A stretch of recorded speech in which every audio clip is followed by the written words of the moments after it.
အားလုံးပဲမင်္ဂလာပါနော်ဒီတစ်ခါမှာတော့စီးပွားရေးလမ်းကြောင်းကိုအဖြေရှာနေသူများအတွက်တင်တို့ရဲ့လက်ရှိ energy ကဘာဖြစ်နေသလဲဆိုရဲပေါ့နော် reading လေးကိုဒီကတ်တကတ်ထဲနဲ့ reading လေးလုပ်ပေးပါမယ်လက်ရှိမှာကိုပိုင်စီးပွားရေးပဲလုပ်ရမလားလမ်းကြောင်းအသစ်တစ်ခုပဲပြောင်းရမလားစီးပွားရေးခြေလှမ်းအသစ်အတွက်အဖြေရှာနေတဲ့သူတွေရှိရဆိုတော့ဒီဗီဒီယိုလေးကိုအဆုံးထိကြည့်သွားပေးပါနော်တဦးတယောက်တည်းကိုရည်ရွယ်ပြီးပြောပေးထားတာမဟုတ်တဲ့အတွက်ကိုနဲ့ energy ကယူပါကိုနဲ့ energy မကိုက်ဘူးဆိုရင်တော့ကြော်သွားနိုင်ပါတယ်ရှင်ဒီကက်ကလေးဟာဆိုရင်တော့လေတင်တို့လက်ရှိ energy ဟာဆိုရင်အတိတ်ကပုံစံဟောင်းတွေချုပ်ချယ်မှုတွေဒါမှမဟုတ်ပေါ့နော်အောင်မြင်မှုမရခဲ့တဲ့လမ်းကြောင်းဟောင်းတွေကိုပေါ့နော်လုံးဝကြောခိုင်းပြီးတော့မှတုံညာကနေအစပြုပြီးတော့မှလမ်းကြောင်းအသစ်တစ်ခုကိုရှောက်လန်းဖို့ပေါ့နော်အစင်သင့်ဖြစ်နေတဲ့စွမ်းအင်မျိုးလေးတွေလက်ရှိမှာရှိနေတယ်ဆိုတော့ဒီကကလေးပြနေတယ်နော်တပားသူအောင်မှာလဲမနေချင်တော့ဘူးသူများစီးပွားရေးလည်းမလုပ်ချင်တော့ဘူးကိုယ်ပိုင်လွတ်လပ်ခွင့်ရှိတဲ့စီးပွားရေးမျိုးကိုပဲအကောင့်ထဲပေါ်ခြင်းတဲ့စိတ်တွေကတားမရပဲနဲ့စိတ်အားထက်တန်နေရဆိုတော့ဒီကကလေးပြနေတယ်နော်ကတ်ထဲရလေလူငယ်လေးလိုပဲရှေ့မှာဘာအခက်အခဲရှိမလဲဆိုတာထက်ငါဖြစ်အောင်လုပ်မယ်ငါစိတ်ကူးကိုပေါ့နော်စမ်းသက်ကြည့်မယ်ဆိုတဲ့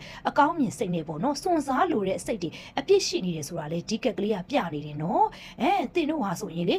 အရင်ဒီအစ်စ်နဲပဲအစ်စ်ထဲကိုရဲရဲဝံ့ဝံ့ပေါ့နော်ခုံချခြင်းတဲ့စိတ်တွေပေါ့နော် energy မျိုးလေးတွေရှိနေတယ်ဆိုတာလေဒီကက်ကလေးပြနေတယ်နော်ဒီကက်ကလေးဟာဆိုရင်လေဒေဖူကက်ရဲ့တတိထားရမယ့်အာကဘာလဲဆိုအမောင်ဘက်ချမ်းကနေပြီးတော့မှစိတ်အားထက်တန်မှုလွန်ကဲပြီးတော့မှလက်တွေ့ကြတဲ့ပေါ့နော်ပြင်ဆင်မှုနဲ့ဈေးကွက်လေ့လာမှုအားနည်းနေတဲ့ပုံစံမျိုးလေးတွေလည်းပြတယ်နော်ကက်ကလေးထဲမှာဆိုရင်လေလူငယ်လေးကဂျောက်ကန်းဘာဝမှာရောက်နေတာကိုတတိမထားမိပဲနဲ့ကောင်းကင်ကိုပဲမော့ကြည့်နေတယ်လို့မျိုးပဲတင်ဟာလဲစီးပွားရေးအိမ်မက်တွေစိတ်ကူးတွေအရန်ကိုရှင်းနေပြီးတော့မှငွေကြေးစီမံခန့်ခွဲမှုပေါ့နော်ရေရှည်ပလန်ကိုအသေးချမတွက်ဖက်နဲ့စိတ်လိုက်မှန်ပါဇွတ်တိုးပြီးတော့မှလှုပ်လိုက်မယ်ဆိုရင်တော့လေနည်းနည်းလေးပျက်စီးမှုလေးတွေရှိတတ်တယ်ဆိုတဲ့အခြေအနေမျိုးလေးတွေရှိတယ်နော်ဒါကြောင့်မို့အကြံပေးချင်တာကတော့လေလမ်းကြောင်းအသစ်စတင်ဖို့တင့်ရဲ့စွမ်းအင်ကအလွန်ကောင်းမွန်နေတာကြောင့်အကြောက်တရားတွေကိုဘေးဖယ်ပြီးတော့မှစီးပွားရေးအသစ်စတင်ဖို့အတွက်တော့တိုက်တွန်းချင်ပါတယ်နော်ဒါပေမဲ့စိတ်ကူးရှိအောင်နဲ့တော့မလုံလောက်ပါဘူးနော်ကြောက်ကမ်းမာတဲ့ကိုပြုတ်မကြဖို့အတွက်ဘေးကလေခွေးကလေးတွေ့လာခွေးကလေးကတတိပေးနေတယ်လို့မျိုးပဲအတွေ့အကြုံရှိတဲ့